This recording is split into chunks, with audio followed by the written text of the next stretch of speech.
wajib pajak UMKM-nya. Nah, jadi wajib pajak yang dimaksud dalam PP 23 2012 dan PMK 64 2023 adalah wajib pajak dengan peredaran bruto tertentu. Nah, wajib pajak dalam negeri yang memiliki peredaran bruto tertentu yang dikenakan pajak penghasilan bersifat final sebagaimana dimaksud pasal 3 adalah wajib pajak orang pribadi, wajib pajak badan, ya, termasuk koperasi, persekutuan komanditer, firma, dan seterusnya, yang menerima atau memperoleh penghasilan sebagaimana dimaksud dengan peredaran bruto dimaksud tidak melebihi 4,8 miliar rupiah pajak. Nah, jadi ini yang saya maksud bahwa nanti kalau misalnya Bapak Ibu baca regulasi UMKM itu apa sih? Ya peredaran bruto tertentu, nggak ada istilah UMKM dalam PP 23, dalam Undang-Undang HPP maupun dalam PMK 64 itu nggak ada gitu ya. Jadi adanya apa? Adanya adalah peredaran bruto tertentu gitu ya Bapak Ibu ya. Jadi jangan bingung. Nah, dan di situ dicantumkan bahwa 500 juta pertamanya memang gratis atau tidak bayar pajak di PMK 164 2023. Nah, bagaimana cara menghitung pajak UMKM 0,5? Saya yakin Bapak Ibu lebih jago dari saya untuk menghitung pajak UMKM 0,5. Gampang, Pak Max. Saya kalihin aja dari omset yang saya catat berapa. Nah, sesuai PMK 64 2023 tentang tata cara pengenaan pajak penghasilan penghasilan dari usaha diterima atau diperoleh wajib pajak yang memiliki peredaran bruto tertentu dari kewajiban usaha untuk dikeluarkan sebagai pengusaha kena pajak. Itu menjelaskan bahwa sebenarnya yang dimaksud dengan dasar pengenaan pajak itu adalah omset. Omset itu adalah penghasilan bruto atau peredaran bruto. Peredaran bruto itu adalah sebelum diskon, sebelum potongan. Misalnya begini, Bapak Ibu punya toko di Tanah Abang. Jual baju misalnya harganya 1.200.000, 1.050.000 dah, yang 200, 1.050.000. Lalu mungkin pembelinya langganan atau minta diskon gitu. Udah Bapak Ibu bilang kalau beli satu lusin harus 1.100.000, saya kasih diskon lah jadi 1 juta misalnya totalnya. Nah, sebenarnya pajak terutang 0,5 itu dari mana? Dari 1 juta atau 1.050.000? Jawabannya benar adalah 1.050.000. Karena dari peredaran bruto, bukan neto. Neto kan after diskon. Ya kan? Tapi kenyataannya masyarakat atau wajib pajak pakainya mana? Lah, saya diterima 1 juta, Pak Max masa bayar 1.050.000, ya kan? Alhasil apa? Ditunjukin bonnya nggak ada tulisan diskon, Pak Max langsung. Ya kan? Ada juga kan yang bon ada tulisan diskon kan? Tapi bon ini nggak ada tulisan diskon, jadi ya udah 1 juta Pak Max gitu. Tapi kok Pak Max saya tahu dari mana? Dari cerita kamu gitu. Nah, sebenarnya peredaran bruto tertentu itu. Peredaran bruto tertentu itu adalah penghasilan peredaran bruto yang dikali 0,5 itu dasar pengenaan pajaknya.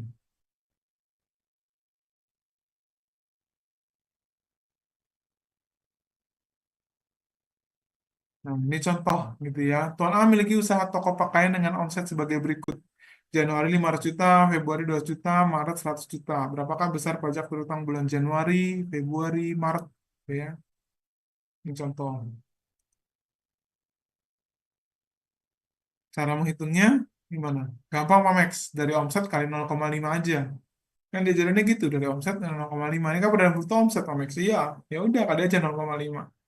Nah, dari jawaban ini Bapak Ibu ada yang mau menyanggah atau Bapak Ibu yang memiliki pendapat berbeda? Silahkan. Yakin ini sudah benar? 500 juta kali 0,5, 200 juta kali 0,5, 1 miliar kali 0,5, yakin sudah benar? Salah, yang 500 juta pertama nol Yes, pajaknya. betul Pak. 500 juta pertamanya nol. Jadi cara menghitungnya adalah gimana? Wajib pajak yang memiliki peredaran bruto tertentu sampai dengan 500 juta pertama tidak dikenakan pajak penghasilan sesuai PMK 64 2023 pasal 7. Nah, yang benar seperti ini. Jadi Januarinya nol, kan lumayan ya, hemat 2,5 juta. Gimana kalau misalnya omsetnya itu, jadi Januari 450 juta Pak Max, di Februari 250 juta. Nah, jadi saya bayarnya gimana Pak Max? Apa Februari nggak bayar, Maret langsung bayar? Jawabannya enggak. Di Januari tidak bayar betul 450 juta. Di Februarinya tetap bayar, tapi hanya bayar kelebihannya. Jadi kan harusnya 450 juta masih hasil 50 juta. Nah, di Februari kebetulan omsetnya 250 juta. Berarti hanya bayar 200 jutanya aja, 50 juta nggak dibayar. Jadi hanya bayar atas kelebihan selisih di atas 500 juta omset per tahunnya itu dibayar. Jadi selisihnya aja tetap bayar Februari, Pak Max. Iya. Masuk masa Februari pajaknya? Iya. Terus ada pertanyaan lagi, Pak Max. Kalau saya Januari sampai Juni nggak bayar pajak, bayarnya di Juli. Kira-kira orang pajak curiga nggak ya, Pak Max? Nggak. Orang pajaknya curiga. Kalau orang pajak curiga, nggak apa-apa. Tunjukin aja screenshot yang tadi. Dasar hukumnya jelas. Undang-undangnya, PP-nya, PMK-nya jelas. Jadi menjelaskan bahwa dasar hukumnya clear. Bahwa boleh kata negara. Ya, jadi kalau misalnya lewat di sana seperti itu, ya 500 jutanya lewat, Max, kenanya di Juni, Juli baru, oh ya udah. Kalau saya sampai Desember ternyata 499 juta, Pak Max, ya sudah, nggak usah bayar pajak. Tidak bayar pajak bukan berarti tidak melapor SPT ya. Di dalam SPT laporan lampiran omset PPh Vina tetap wajib dilaporkan, tapi total nilainya nol. Jadi wajib dilaporkan nilainya nol.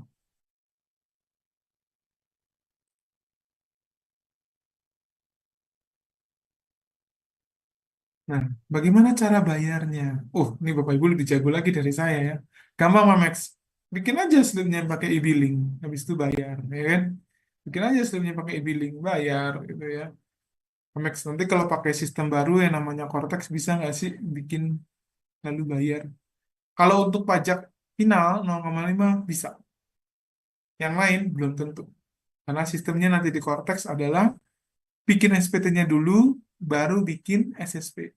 Kecuali yang tertentu kayak pajak final ini bisa langsung SSP. Jadi di sana caranya gimana, Pak Max? Di login Cortex-nya nanti dia nggak buat kodenya nggak bisa keluar. Jadi nggak ada 411121 100 itu nggak ada. Jadi nggak bisa Bapak Ibu bikin slip bayar dulu gitu, nggak bisa. Kecuali ini kalau UMKM bisa. Ada beberapa yang bisa. Salah satu UMKM. Jadi tetap bisa bikin di Cortex slipnya bayar. Yang pertama, atau disetor sendiri lah ya, kalau dasar peraturannya gitu ya. Yang kedua adalah dipotong atau dipungut oleh pemotong atau pemungut pajak penghasilan apabila wajib pajak transaksi dengan pemotong atau pemungut pajak. Jadi Bapak Ibu bisa juga dipotong oleh hewan transaksi. Saya contoh begini. Ada pedagang pakaian di Tanah Abang, dia jual seragam kerja. Selain jual seragam kerja, biasanya kan orang kalau beli minta dibikin logo ya, di bagian depannya atau di belakangnya dibikin logo perusahaan. Nah, pada saat bikin logo itu, biasanya kan nanti perusahaan pasti bilang, eh, kapan ambilnya, atau kapan belinya, atau misalnya, tunggu sekarang, oke. Lalu dikasih tahu biasanya, Pak, Bu, kita potong ya PPh-nya, gitu. Kalau Bapak Ibu nggak kasih keterangan bahwa Bapak Ibu UMKM, biasanya potong PPh 21, bisa jadi kalau orang pribadi. Kalau badan usaha, biasanya potong PPh 23, gitu ya, tergantung pemotongnya lah ya. Kalau dipotong, gimana Pak Max? Ya sudah, tapi nggak dipotong 0,5 Pak Max. Dipotong 0,5 kalau mereka tahu Bapak Ibu sebagai wajib pajak UMKM. Nanti kita akan bahas ya kan, bagaimana sih supaya orang lain tahu kita tuh UMKM supaya dipotong 0,5.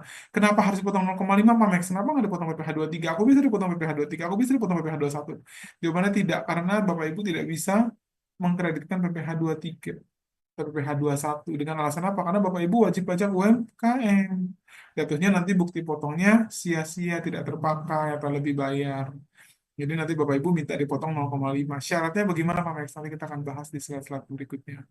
Jadi intinya cara bayarnya yang pertama disetor sendiri seperti Bapak Ibu biasa pakai e-billing.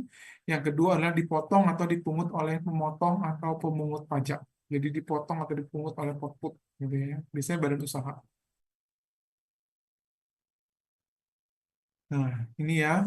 Penyetoran pajak sebagaimana dimaksud dilakukan setiap bulan masing-masing tempat kegiatan usaha paling lambat tanggal 15 bulan berikutnya. Kalau setor sendiri.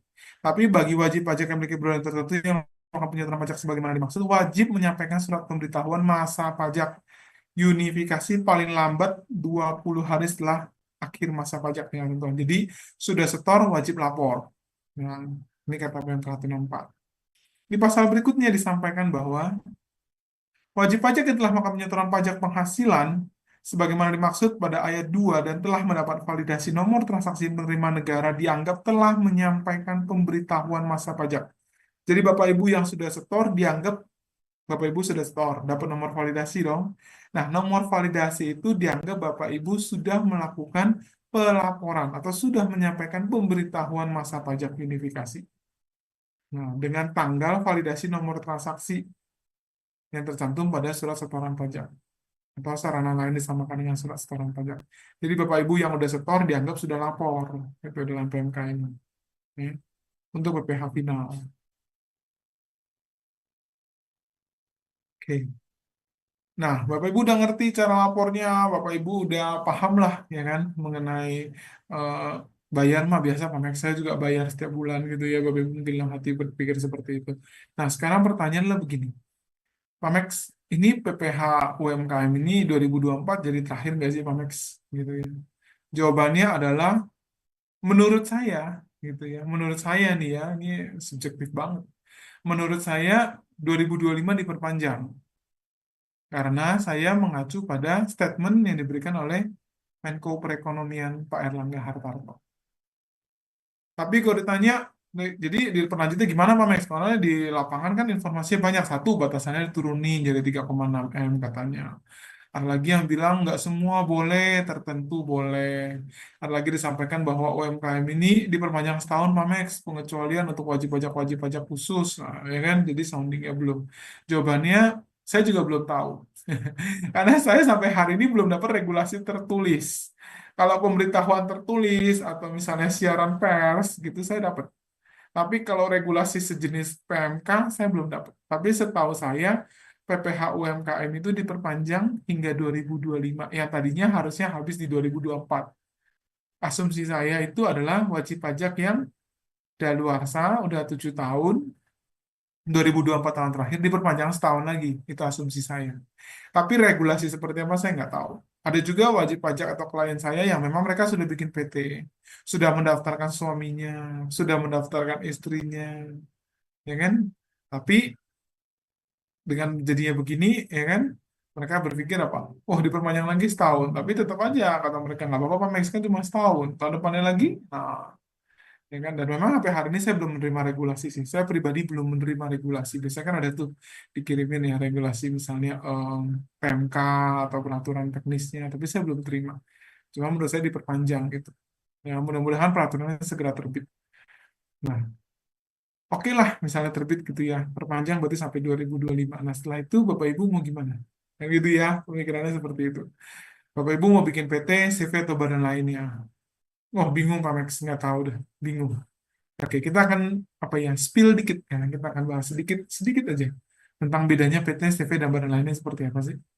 Nah, kalau PT, Bapak Ibu nanti penghasilan yang diperoleh itu misalnya omsetnya 1 miliar. HPP-nya 800 juta. Penghasilan laba bersih ya, jangan penghasilan laba bersih 200 juta. Udah after tax tuh misalnya. Kan pajaknya 0,5 udah bayar Pak Max, pokoknya 200 juta bersih gitu ya. Nah, 200 juta ini ketika kasih ke saya boleh ambil langsung dong, kan milik saya Pak Max. Jawabannya enggak. Kalau bentuk badan usahanya PT, ini dianggap sebagai pajak dividen. Pajak dividen ini kena 10%. Ya, pasal 41 Undang-Undang Nomor 36 Tahun 2008. Pajak dividen ini 10%. Syaratnya supaya kena pajak dividen 0 rupiah atau 0% adalah harus diinvestasikan kembali minimal 3 tahun.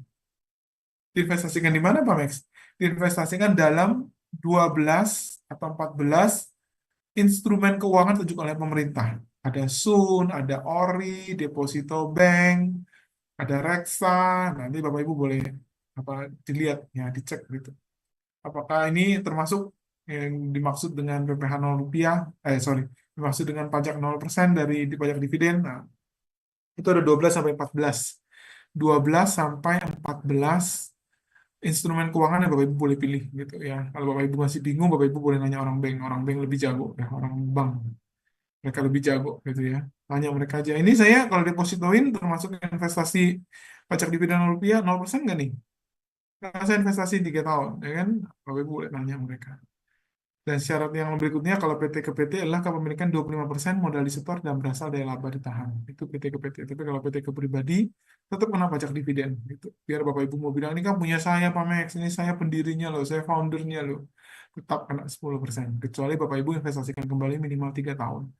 Kalau Bapak Ibu investasikan dalam perjalanannya udah 1,5 tahun. Lapor nggak tiap tahun? Lapor. Kalau Bapak Ibu investasi nggak kena pajak dividen, Bapak Ibu wajib lapor. Namanya lapornya kalau di JP Online itu di e-reporting. e-reporting itu melaporkan penghasilan pajak dividen yang dikecualikan wajib pajak di menu e-reporting. Lapornya 3 tahun. Nah, ada juga wajib pajak yang misalnya saya dapat dividen Mamex, tapi saya investasikan kembali 3 tahun. Oke dong, nggak terutang pajak dong. Tapi kan wajib lapor 3 tahun. Nah, di tahun kedua, tiba-tiba dia ada kebutuhan, dia mau cairin. Udah Pak Max, saya nggak jadi saya bayar pajak ini aja. Pajaknya berapa Pak Max? Pajaknya adalah pajak dividen 10% dikali dividen dikali sanksi. Sanksinya dihitung bukan pada saat Bapak Ibu mencairkan investasinya, tapi pada saat terutang.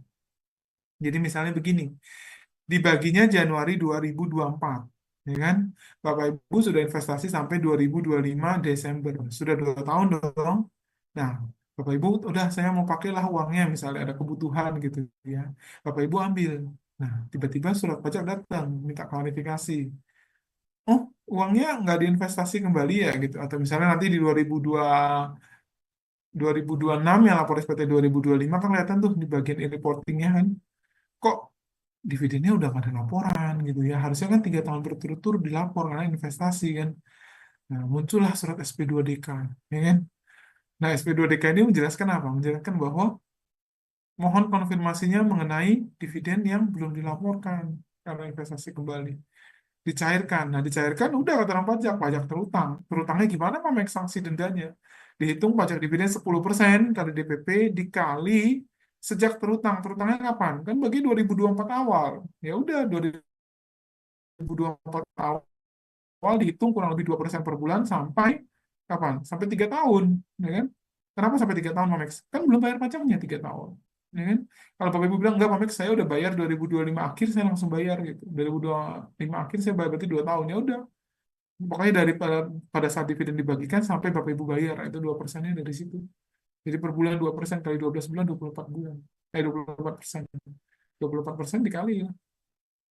24 bulan dikali 2% dikali 10% kali DPP. Di situ. Jadi bukan pasar Bapak Ibu cairin, bukan. Itu ya, hati-hati ya pajak dividennya. Kalau misalnya Bapak Ibu nggak mau, ya udah saya bayar aja. Ya udah langsung bayar. Pajak dividen dibagi bulan ini, ya bulan depannya bayar. Bayar 10% dari dividen udah, pajak berutang. Terus udah bayar, melapor nggak sih, Pak Max? Tetap lapor. Lapor ke SPT biasa, nggak perlu pakai form berbeda. Lapor ke SPT biasa aja sebagai penghasilan dividen. Udah clear. Nah, kalau misalnya ada lagi badan usaha katanya nggak pakai pajak, Pak Max, nggak ada pajak dividen. Iya, namanya CV. CV firma tuh nggak ada pajak dividen. Jadi gimana? Jadi semua penghasilan dianggap sebagai privilege gitu. Tapi bedanya adalah tanggung jawabnya terbatas tidak terbatas. Kalau PT tanggung jawabnya terbatas, terbatas sebatas modal, sebatas modal. Jadi begini, ada kejadian wajib pajak punya penghasilan, dia punya badan usahanya itu udah jalan sampai 2022. Nah, di 2020 dia sudah tidak beroperasi lagi. 2020 atau 2021 saya lupa. Udah nggak beroperasi lagi. Lalu tiba-tiba surat pajak muncul di 2022. Gitu. Ya, alasannya ada kurang bayar pajak lah.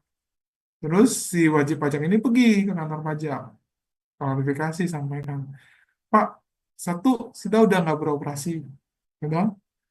Terus uang perusahaan juga udah nggak ada, ya kan?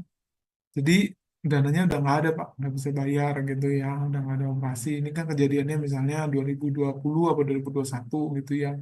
Sekarang udah 2024 gitu, jadi dananya udah nggak ada dan perusahaan udah nggak berjalan di 2022, hanya nihil lapor gitu atau udah nggak ada operasi lah. Jadi gimana? Nah, kalau dalam PT itu sebatas modal aja, modal disetor. Jadi ya uangnya PT aja gitu. Tapi kalau CV atau firma dan seterusnya itu bisa lari ke orang pribadi. Tapi saya lihat di SPT Bapak Ibu masih ada uang nih, gitu. Bapak Ibu harus bayar. Dia tanggung jawabnya tanggung jawab pribadi. Kok bisa pribadi, Pak Max? Karena bentuknya CV atau firma. Tapi kalau bentuknya PT sebatas saham aja. Modal disetornya berapa? Itu harus diwaspadai Bapak Ibu. Kalau Bapak Ibu bilang saya cuma usaha laundry, Pak Max, saya cuma usaha bimbingan belajar, atau saya cuma usaha toko kelontong gitu ya. Yang di mana pajak saya yang bayar, omset saya yang catat, ya kan? Toko suami yang jaga, Pak Max. Mau pakai CV boleh nggak? Aman nggak? Boleh. Kalau resikonya kecil, Bapak Ibu yang bayar, kita bayar jujur ke Pak Max gitu. Paling sering kadang-kadang lupa gitu ya kan, lewat sehari gitu. Ya nggak apa-apa. Jadi gimana? SCV aja nggak apa-apa, karena nggak kena pajak dividen 10%. Kan ini 10% lumayan. Tapi kalau misalnya enggak, Mamek, saya perusahaannya lumayan lah, omsetnya 3 miliar per tahun. Dan juga pegawai yang bayar, ada bagian finance terusnya. Terus Bapak Ibu mikir, takut juga ya kalau orang lain bayar, takutnya dia lupa, bukan sengaja, lalai, dan seterusnya, ya kan. Ya udahlah, saya pakai PT aja, supaya kalau risiko apa-apa ya ke PT aja gitu. Ya boleh, gitu. Jadi, kalau tanya apa yang paling bagus, tergantung manajemen risikonya, tingkat risikonya sejauh mana. Kalau risikonya kecil ya CV aja, nggak apa-apa gitu. CV bisa PKP nggak sih, Max? Bisa, dengan senang hati. PT, CV, firma, semua bisa PKP. Di bawah 4,8 boleh PKP, Pak Max? Boleh. Nggak ada bahwa di atas 4,8 boleh PKP. Di bawah 4,8 boleh PKP. Boleh. Asal pengajuan sendiri. Gitu kan. Kalau di atas 4,8 wajib hukumnya. Kalau ini pengajuan. Boleh iya, boleh enggak. Nah, lalu kalau misalnya saya CV, Pak Max, saya firma, prefer, nggak kena pajak dong, saya ambil berapa aja boleh-boleh gitu. Cuman prefer nanti diimbangi dengan penghasilannya. Penghasilan setahun 60 juta, prefernya 100 juta, kan jadi pertanyaan, ini sisa 40 jutanya dari mana, ya kan? Dari laba ditahan, apa ada penghasilan yang belum lapor, kan gitu kan? Dari ceknya di situ. Nah, tanggung jawabnya tidak terbatas pada modal, jadi bisa lari ke orang pribadi. Pokoknya surat pajaknya tetap nagih ke orang pribadinya. Bapak harus bayar, saya nggak mau tahu. Kenapa Bapak harus bayar? Ya, karena kan ini bentuknya CV, tanggung jawabnya tidak sebatas pada modal gitu ya. Nah, ada juga satu kejadian begini. Saya punya klien ya, mungkin calon klien ya. Jadi dia datang ke saya begini. Pak Max, katanya kalau PT tanggung jawabnya kan sebatas modal saham. Modal disetor, jangan modal saham, modal disetor. Gitu. Jadi saya udah setor nih, ya kan? Kejadiannya sama di zaman COVID dia tutup, gitu ya. Terus orang pajak nagih ke dia, Pak, bukan udah nggak boleh, Pak Max. Kan saya udah sebatas PT-nya udah nggak jalan, udah nggak ada uang gitu buat bayar, tapi dia masih nagih ke saya. Ternyata Bapak Ibu apa tahu nggak masalah yang terjadi apa? Jadi uang dari perusahaan yang udah nggak beroperasi itu dialihkan melalui bank ke rekeningnya si pemegang saham. Ketika orang pajak minta ke pemegang saham bilang nggak bisa, uangnya udah habis. Tapi kan orang pajaknya nggak bisa dibohongi, rekening orang kan kelihatan. Return earningnya ditransfer ke rekening siapa? Ditransfer ke rekening pemegang saham. Jadi pemegang sahamnya disuratin di SP2DK, direkturnya diminta mengembalikan karena menurut si petugas pajak ini masih ada uang dan dia ada tunggakan pajak dia harus lunasin.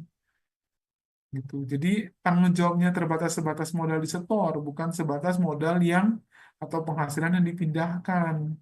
Itu bisa dua pilihannya, wajib pajak si petugas pajak nagih terus atau dianggap sebagai dividen terselubung. Lah, Bapak Ibu ngambil uang, ya kan? Udah pajak apa nih? Dividen dong. Harus ada RUPS dong, kalau nggak ada RUPS apa jatuhnya? Ini nggak bisa, ya kan? Karena di PT, PT kan harus ada RUPS baru ada pengumuman dividen.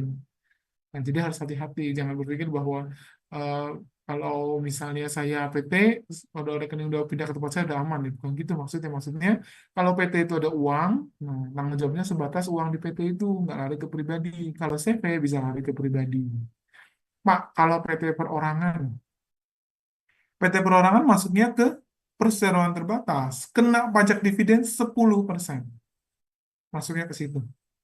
Meskipun Bapak bilang atau Ibu bilang, saya PT Perorangan sendiri loh, Pak Max.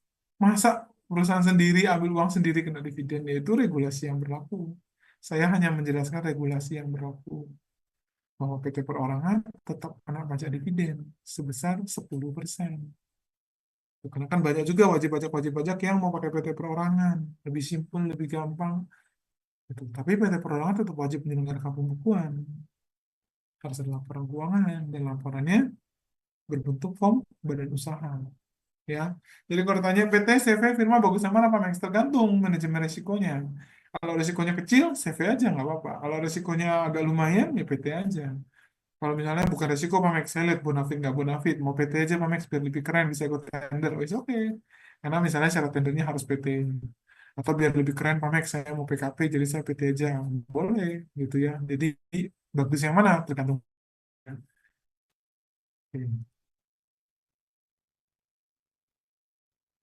Nah, ini kan daluarsa.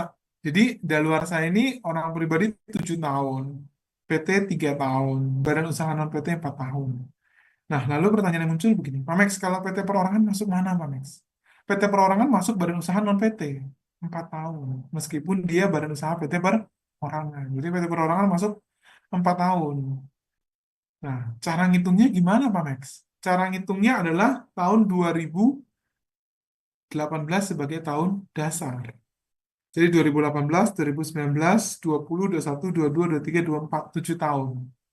Kan 18, 19, 20, 21, 22, 23, 24, 7 tahun. Nah, jadi bagi wajib pajak yang memiliki NPWP tahun mulai dari tahun 2018 atau sebelumnya, tahun dasar dihitung di 2018.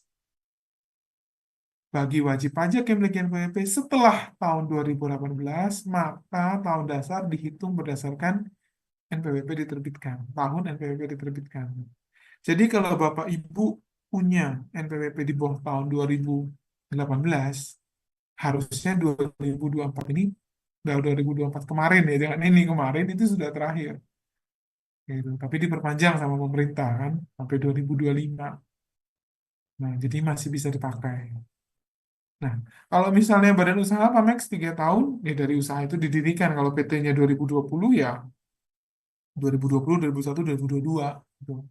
Ada perpanjangan nggak Pak Max? Enggak. Setahu saya perpanjangan itu hanya wajib pajak orang pribadi. Kalau badan saya nggak dengar gitu. Kalau badan usaha non PT sama. Nah, non PT ini 4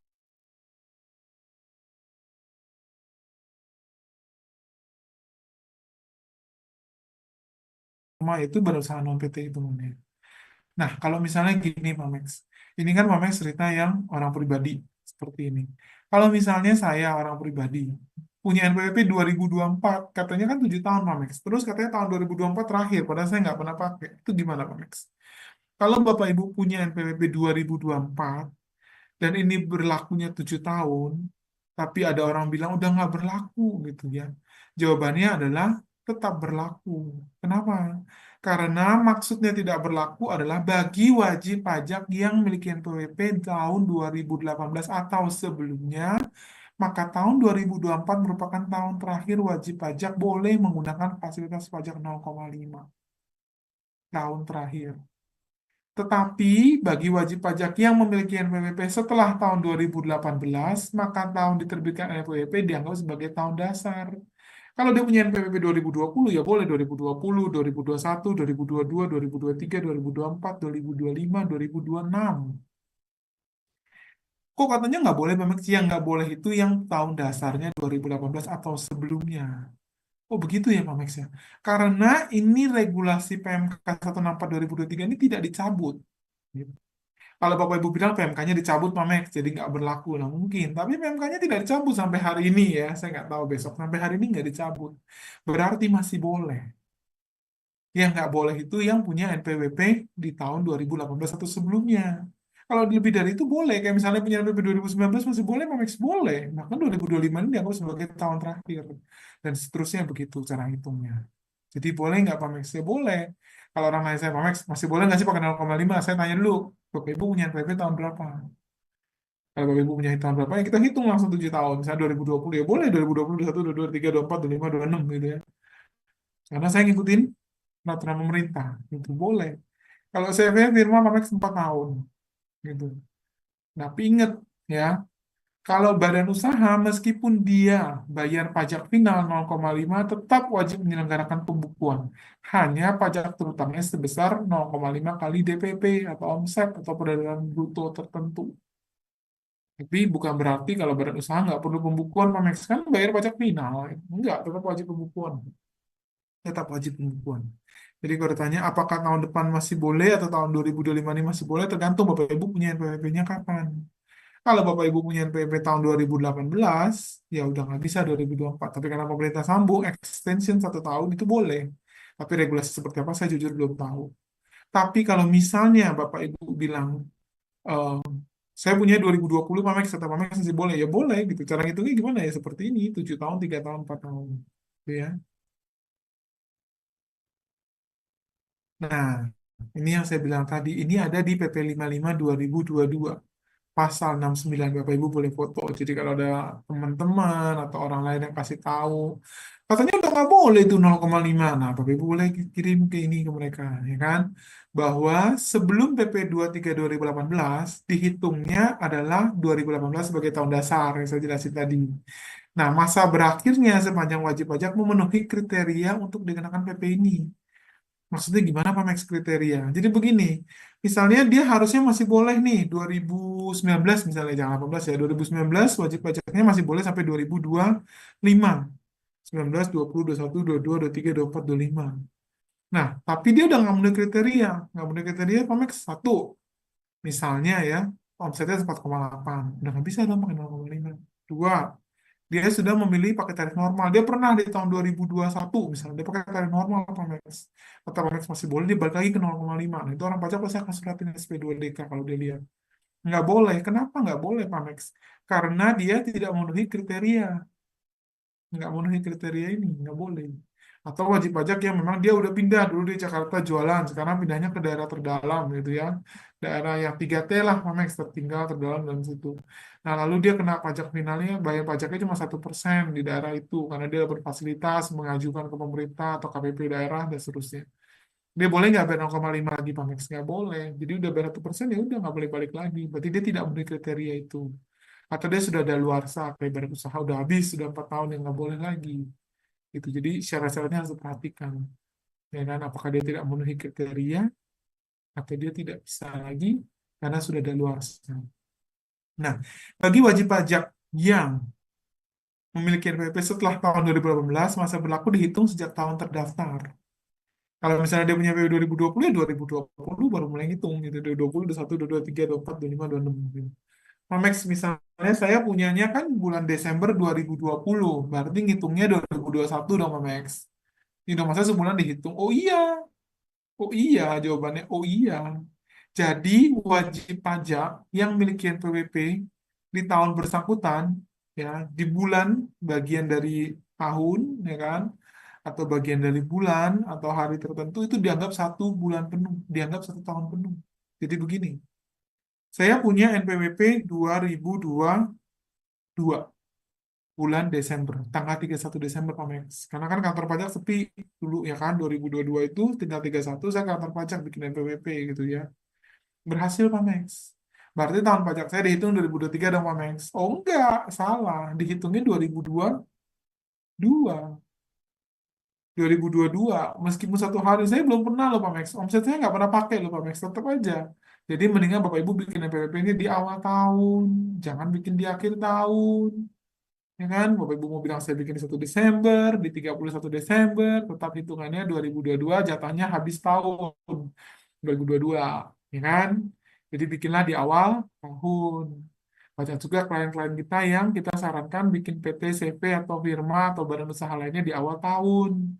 Makanya awal tahun notaris rezekinya banyak, karena kliennya semua bikin PT di awal tahun. Supaya nggak rugi fase pajaknya. Tuh, ya. Jadi di awal tahun. Nah, masa berlaku dihitung sejak pajak tahun terdaftar. Yang kedua, berakhirnya sesuai tidak memenuhi kriteria yang saya bilang tadi. Ya kan? Yang ketiga adalah wajib pajak tidak lagi memenuhi kriteria PP ini. Nah, lalu BMD atau BMD atau PTOP dihitung 2022. Jadi PTOP, BMDes, BMDes bersama, semua dihitung tahun dasarnya 2022. Karena regulasinya untuk PTOP itu adanya sejak 2022. Kalau misalnya saya PTOP 2024, Mamex ya udah hitungnya 2024. Ini kan tahun dasarnya dihitung 2022. Kalau yang lain semua dihitung tahun dasar 2018, tapi khusus PTOP, BMDes maupun BMDes bersama dihitung tahun dasarnya 2022. Gitu. Nah, tadi kan kita bicara mengenai NPWP daftarnya akhir tahun, kata Mamex dihitung ke tahun penuh.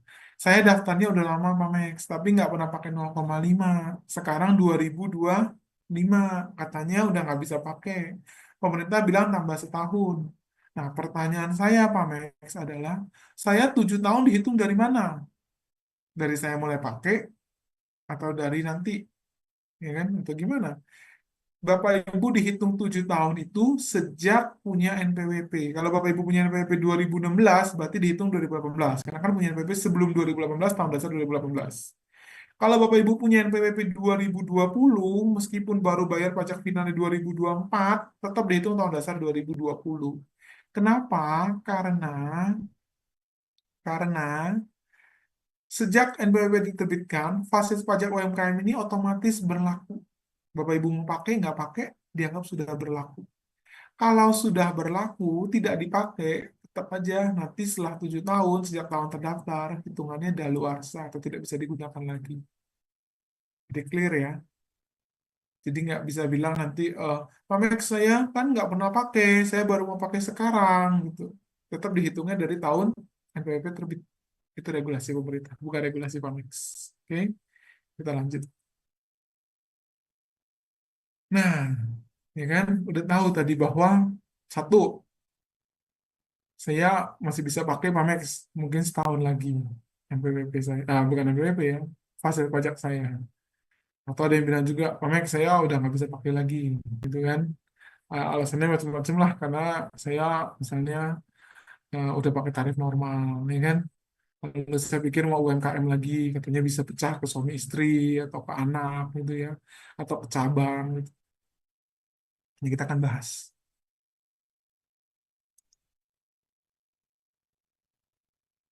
Nah, untuk yang suami istri dulu ya kan, ada yang suami mendaftarkan istri tahun ini, ada yang istri mendaftarkan suami yang tahun ini. Nah, pertanyaannya begini, pertanyaannya adalah, Bapak Ibu kalau isi SPT, biasanya kan ada tuh di bagian SPT-nya KK, HB, PH, MT, ya kan? Kalau KK berarti kan selesai kepala keluarga, HB hidup berpisah, ya kan? Eh, Lalu ada PH, ya kan? Pisah harta, ada MT melakukan terpisah, gitu ya. Nah, Bapak Ibu biasanya silang apa tuh? Nah, kalau Bapak Ibu silangnya kakak, atau misalnya istri nggak punya PPP Pamex, tapi ikut saya, sekarang saya mau istri punya PPP, boleh nggak Pamex? Jawabannya boleh. Boleh. Yang tidak boleh gimana? Soalnya ada juga tetangga saya minta nggak dikasih Pamex. Nah, ada juga kejadian nggak dikasih itu begini Bapak Ibu, mohon maaf sebelumnya. Misalnya nih ya, wajib pajak terdaftar ini meninggal. Ya kan? Mohon maaf, nih, saya cerita contoh. Jadi wajib pajak ini meninggal. Wajib pajak meninggal ini dia punya NPWP, ya kan? Daftar tahun sebelum 2018 sampai 2024, sampai 2025 lah kata pemerintah. Lalu di 2024 istrinya mendaftarkan sebagai ahli waris. Kata istrinya, nggak apa-apa, saya daftar lagi nanti 2024 akhir, 2025 awal saya daftar sendiri. NPWP suami tutup, kan ahli waris saya daftar sendiri. Bisa nggak orang pajaknya nggak mau kasih daftar NPWP? Alasannya apa? Lah, ibu kan udah ahli warisnya dari NPWP ini. Satu orang hanya boleh punya satu. Nah, itu nggak bisa. Ya, clear ya. Kalau misalnya saya Pamek sudah nikah sekian puluh tahun, nggak punya surat pisah harta, boleh nggak sih punya dua? Boleh. Istrinya ke kantor pajak, minta daftar NPWP, bilang kantor pajak, nanti saya melakukannya terpisah. Jadi NPWP-nya beda. Ya kan, lapornya SPT masing-masing, di akhir tahun digabung. Kalau penghasilannya non final, kalau penghasilan final Pamex ya nggak terutang, nggak kurang bayar. Tapi kalau penghasilan non final, biasanya dua SPT digabung pasti kurang bayar. Ingat ya, ada konsekuensi. Kalau PPh final enggak. Kalau PPh biasa misalnya dua-duanya bekerja nih, ya kan di kantor punya bukti potong, nah, itu biasanya digabung dua-duanya nanti ketemunya kurang bayar. Gitu. Nah, ketemunya kurang bayar biasanya kalau suami istri. Kalau misalnya udah menikah lama, nggak punya surat pisah harta, melakukan terpisah ke kantor pajak, dikasih NPWP. Tapi kok nomornya sama suami saya, Pak Max. Bedanya belakangnya cuma 001 gitu. Jawabannya itu berarti NPWP-nya sama karena 001 dianggap sebagai NPWP cabang. Itu. Tapi NPWP cabang sekarang udah nggak ada, diganti sama NITKU di sistem Cortex. NITKU itu biasanya untuk NPWP cabang, badan usaha. Orang pribadi, Mamex, orang pribadi sekarang datanya dari NIK, nomor KTP, nomor induk kependudukan. Jadi nanti nomor NPWP-nya itu 16 digit. 16 digit itu gimana Pak Max? 16 digit, kalau biasanya NPWP kan 15 digit. Nah, jadi 16 digit, 16 digit itu kalau dulu dipakai di faktur pajak itu bisa dua. Satu, nomor NPWP depan ditambahin 01, atau pakai nomor KTP yang ada 16 nomor. Tapi saya coba nggak bisa Pak Max gitu. Karena itu belum di pemadanan. Tapi kalau sudah di pemadanan, akan muncul. Jadi diketik nomor KTP-nya ketahuan, oh ini namanya si Andi gitu ya. Ini tinggal di mana gitu. Kelihatan untuk terbit faktur ya. Jadi harus pemadanan dulu Bapak Ibu, kalau belum pemadanan silakan pemadanan gitu ya. Nah, setelah pemadanan nanti lihatnya dari situ gitu. Jadi kalau Bapak Ibu bilang, saya kantor pajak Momex minta NPWP aja boleh. Nanti dibikin kartu NPWP sama persis, tapi munculnya NPWP garis miring NIK atau NIKU. Jadi tulis nih nomornya berapa gitu. Nah, setelah punya itu berarti menjalankan kewajibannya masing-masing. Ya kan masing-masing maksudnya lapor SPT masing-masing. Suami lapor, istri lapor. Dan akhir tahun digabung. Kalau penghasilan final nggak kurang bayar. Kalau non final biasanya kurang bayar. Nah, wajib pajak UMKM yang diberlakukan masing-masing atau sendiri-sendiri ya, tadi yang saya bilang itu, pertama, menghendaki perjanjian pisah harta dan penghasilan secara tertulis. Itu bagi wajib pajak yang bikin surat pisah harta sebelumnya. Kalau udah nikah puluhan tahun nggak punya surat pemisah harta atau surat pisah harta ini gimana?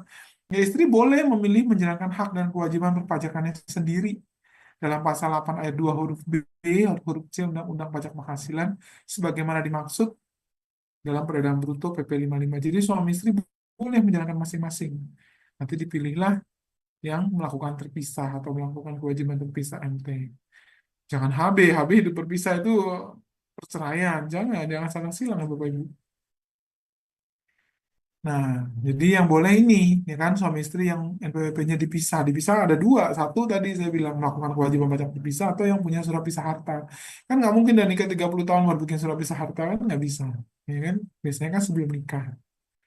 Nah, omset suami istri dikecualikan menjalankan kewajiban pajak terpisah, ya kan? Kecuali menjalankan omset suami dan istri kecuali menjalankan kewajiban pajaknya terpisah nih. Yang kecuali apa nih? KK, ya kan? HB, PH, MT. Nah, jadi omsetnya suami, omsetnya istri ini dikecualikan nih. Pajaknya berbeda nih, ya kan? Terpisah, kan masing-masing. Tapi dilihat statusnya Bapak Ibu pilihnya apa. Kalau pilihnya kakak ya nggak mungkin, karena NPWP kan masing-masing, ya kan?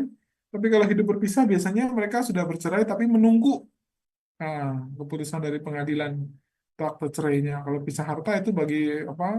Bisa pasangan yang belum menikah udah punya surat pisah harta. Kalau MT boleh memilih melakukan terpisah gitu. Jadi boleh ya, kalau istrinya punya NPWP boleh. Kalau istrinya punya NPWP baru, hitungnya gimana Pak Max? Ya, sejak dia terbit gitu. Kalau kayak sekarang Januari 2005, ya hitung 7 tahun, 2025, 2026, 27, 28, 29, 30, 31. Sampai 2031, boleh pakai 0,5 kalau regulasinya nggak berubah ya. Nah, gimana kalau wajib pajaknya punya usaha cabang? Ada itu pertanyaannya sekarang. Tadi udah jelas nih suami istri ya kan. Ada lagi yang mau daftarin anaknya gitu. Suaminya udah, istrinya udah. Aduh kita suami istri punya NPWP Pak Max, daftar anak aja boleh nggak? Boleh. Anaknya umur berapa kan gitu. Kalau anaknya ternyata umurnya 15 tahun atau misalnya anaknya baru 17 tahun atau anaknya baru SMA 3 gitu kan, bikin NPWP, daftar laporan anaknya. Pertanyaannya satu, orang pajaknya ngerti nggak? Kan gitu. Kalau orang pajaknya tahu, orang pajaknya tahu nih bahwa Bapak Ibu misalnya usaha Bapak Ibu mau bayar 0,5 anaknya daftar PWP. Orang pacarnya nggak mau kasih, boleh nggak Pak Max? Boleh, karena dianggap bahwa ini penghindaran pajak. Tapi kalau memang anaknya ternyata punya NPWP dan anaknya memang dia setelah pulang sekolah punya toko Pak Max, jual pakaian gitu kan di mall, boleh nggak? Ya boleh, gitu. Boleh, ya kan? Atau misalnya juga dia punya anaknya ini lapor di SPT-nya omsetnya misalnya, omsetnya lapor berapa? 1 miliar per tahun, ya kan? Bayarnya cuma 500 juta, 500 juta pertama nggak bayar gitu kan, kayak 0,5. Nah, lalu hartanya apa? Harta tuh persediaan barang dagang, stok barang ya, terus ada peralatan, semua di SPT papanya. Kan orang pajak pada SPT, lah ini Andi, ini cuma ada omset, persediaan barang nggak ada, alat nggak ada, ya kan? Jangan-jangan ini dipakai sama orang tuanya jadikan ini sebagai apa? Wajib pajak untuk bayar 0,5. Ya kan kalau orang pajaknya merasa, oh ini kayaknya ada-ada aja nih hidup orang tuanya, ya kan? Kita suratin aja SP2DK, boleh nggak? Boleh. Gitu. Jadi gimana Pak Max? Kalau mau kasih anaknya, kasih dong anaknya juga usaha sih ke SPT anaknya. Ya penghasilan nggak Pak Max? Enggak dong. dari orang tua karena nggak ada penghasilan. Nanti omsetnya lapor di anak, gitu. Tapi uangnya masuk rekening papanya lah. Kalau diperiksa salah lagi, ya kan? Kok rekening papanya yang lapor anaknya, gitu. Jadi harus rekening anaknya, tapi bukunya dipegang papanya atau rekening anaknya kartunya dipegang orang tuanya, gitu ya. Intinya harus rapi lah administrasinya. Jadi jangan omset di anaknya, semua laporan di sini, transfer semua rekening ini, jangan gitulah, yang rapi gitu kan, ya kan? Jadi boleh anaknya gitu ya. Kalau misalnya memang anaknya kerja gitu atau memang anaknya bantu-bantu Mamex gitu dan memang dia dijaga juga gitu ya boleh gitu. Pokoknya administrasi harus rapi. Titipan saya itu sih. Saya nggak bisa bilang boleh nggak boleh tergantung kalau bapak ibu yang saya contohin tadi gitu. Anaknya masih sekolah, pulang aja jam 5 ya kan orang tuanya kasih ide-ide gitu ya kan orang pajaknya nggak orang pajaknya bilang nggak boleh bener nggak Pak Max? Ya boleh juga karena orang pajaknya kan lihat bahwa ini nggak masuk gitu ya bahwa ini kayaknya nggak sesuai nih ada yang keliru gitu ya jadi orang pajaknya SP2DK gitu boleh. Nah, jadi harus yang sesuai. Sesuai ini bukan berarti dibikin-bikin sesuai. Memang kondisi realnya anak ini bantu di toko gitu. Ya kan? Anak ini memang punya usaha ini gitu. Cuma kita orang tuanya bantu. Anak kan ada begitu ya, anaknya jual pakaian misalnya gitu ya. Orang tuanya yang jaga. Jadi orang tuanya kerja sama anaknya. Ya boleh-boleh aja, nggak ada masalah. Atau proses bisnis sekarang kan modern. Hanya bagaimana nanti kalau ditanya orang pajak, ya kan, petugas pajak menjelaskannya seperti apa gitu, menjelaskannya yang realnya apa gitu kan. Kalau dilihat nggak real, ya orang pajak boleh-boleh aja petugas pajaknya. Jadi bertanya boleh atau enggak tergantung Bapak Ibu kondisi realnya seperti apa. Ada juga yang misalnya memiliki usaha cabang. Nah, usaha cabang ini gimana Pak Max? Ada klien kita tuh, bukan klien ya, dulu dia calon klien, sekarang jadi klien. Jadi pertama, dia punya toko di Tanah Abang, di Blok A, Blok B, sama Metro. Dia punya toko pakaian di 3 lokasi ini. Pak Max, ini saya minta tolong pajaknya dirapiin. Oh, em, saya punya toko 3 di Tanah Abang, Blok A, Blok B, Blok F. Lalu pajak saya ini nama PT, saya bikin per kios nama PT beda-beda. PT A, PT B, PT C. Jadi udah beda, udah bisa sama Max Banner 0,5. Oh, oke. Gitu kan. Terus saya tanya dong, direkturnya siapa? Saya. Kan ada 3 PT-nya. Direkturnya siapa lagi? Saya semua Pak Max. Ya kan? Terus saya tanya dong, oke direkturnya kamu. Di PT-PT itu pemegang sahamnya siapa aja? Saya sama si A gitu misalnya. Di ini saya sama si A juga, sama Pak Max. Saya sama orang tua saya lah. Kita kongsi bikin PT. Kan katanya boleh pecah Pak Max, ya kan? Jadi nggak bayarnya terlalu gede. Soalnya kalau PKP, kalau digabung omsetnya 4,8, saya harus PKP, saya nggak mau Pak Max. Oke. Terus saya bilang, kalau begitu jadinya, kira-kira orang pajaknya kalau tahu orang pajaknya kasih nggak? Gitu. Jawabannya apa? Ya orang pajaknya tahu, orang pajaknya boleh menindak dong. Menindaknya gimana Pak Max? Menindaknya adalah, misalnya ya, PT-nya beda-beda. Lokasinya beda-beda. Direkturnya sama. Ketahuannya di mana Pak Max? Satu, bisa jadi ketahuan pada saat lawan transaksi diperiksa. Paling gampang adalah perusahaan garmennya diperiksa yang orang lain punya. Kan dia kelihatan tuh stok garmennya ke siapa-siapa aja tuh direkturnya siapa. Kedua, di SPT orang pribadinya, ya kan? Kelihatan tuh di SPT orang pribadi. Susi misalnya punya PT ini, PT ini, PT ini, ya kan? Dilihat di laporannya, omsetnya ini semua MPR berapa nih? 4,3, 4,5, 4,4 miliar. Kalau digabung nih harusnya PKP, ya kan? Kok dia nggak PKP? Ah, gitu ya. Boleh, boleh aja. Gitu. Jadi pertanyaannya boleh nggak? Boleh aja orang pajak bilang ini sebenarnya harus terdapat PPN. Kapan dihitung PKP? Oh ternyata 2 tahun lalu dia harus PKP nih. Ya udah, orang pajak kena sanksi. Gitu. Nah katanya boleh pecah omset, Pak Max. Boleh pecah omset kalau, ya kan? Kalau memang usahanya beda-beda. Misalnya begini, toko ini saya join sama Andi, Pak Max. Toko ini saya join sama Susi. Toko ini saya join sama Alfredo. Boleh dong, Pak Max. Boleh. Pajak nggak mungkin bilang Bapak Ibu nggak boleh join sama orang lain usaha sejenis dianggap enggak. Tapi kalau Bapak Ibu ternyata join dengan orang sama dan kepemilikannya dominan gitu, dominan itu maksudnya lebih mendominasi dibanding orang lain. Atau misalnya saya sama dia di sini tokonya nih barang saya Max karena jual pakaian dewasa gitu ya. Di toko ini saya sama dia lagi, tapi lebih banyak sahamnya dia karena di baju anak-anak dia yang supply, saya hanya numpang nama komisaris. Masalah nggak bagi orang pajak? Nanti dilihat kan dalam aktenya. Oh, ini usaha dia, Pak. Saya hanya sebagai teman di sini. Saya butuh partner. Saya pakai nama dia. gitu. Tapi di sini dia kepemilikan sahamnya lebih banyak, di sini saya lebih banyak. Nah, itu beda perkara.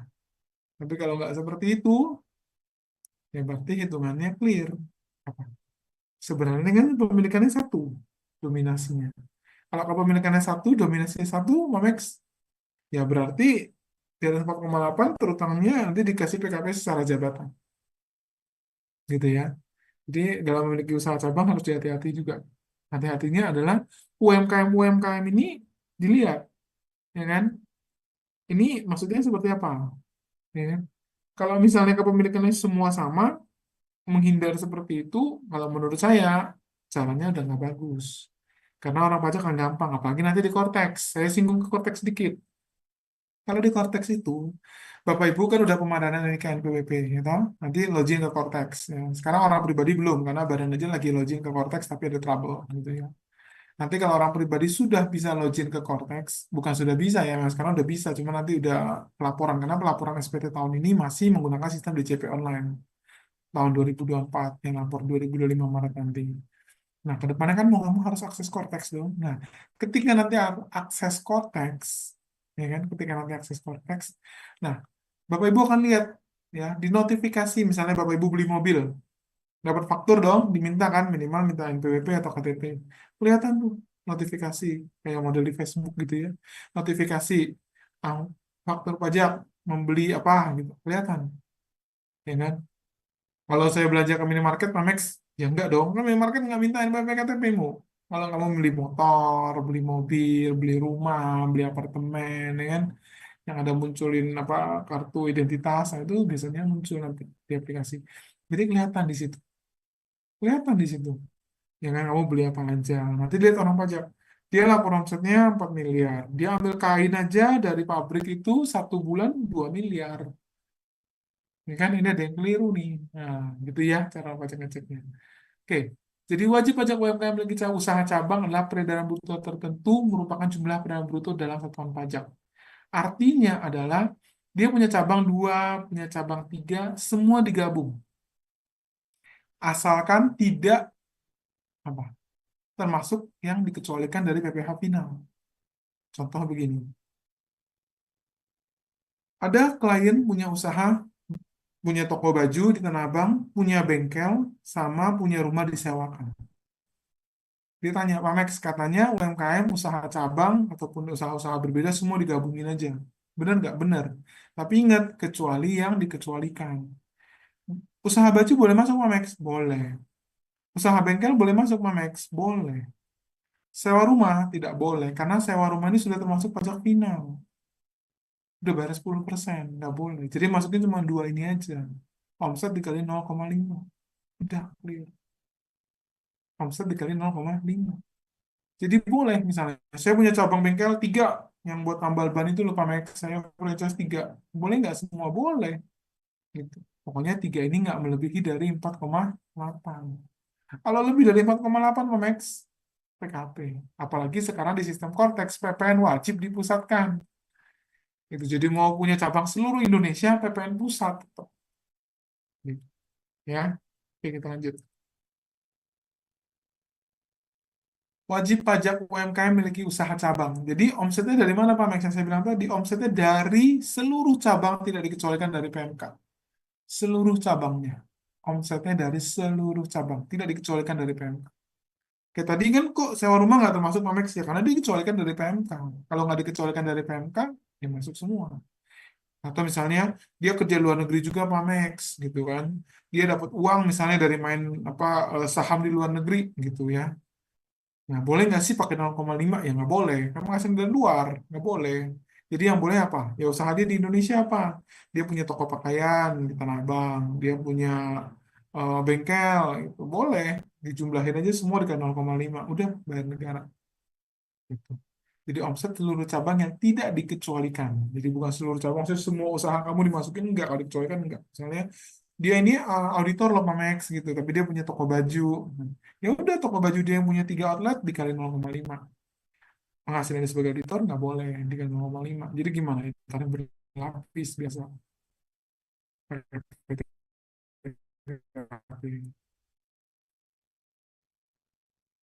Nah, wajib pajak UMKM memiliki banyak usaha yang saya bilang tadi. Jadi kalau misalnya dia punya usahanya banyak, ya kan? Nah, itu sorry. Kalau dia punya usahanya banyak, boleh dijumlahkan, ya kan? Diterima wajib pajak negeri memiliki pendapatan tertentu dijumlahkan semuanya.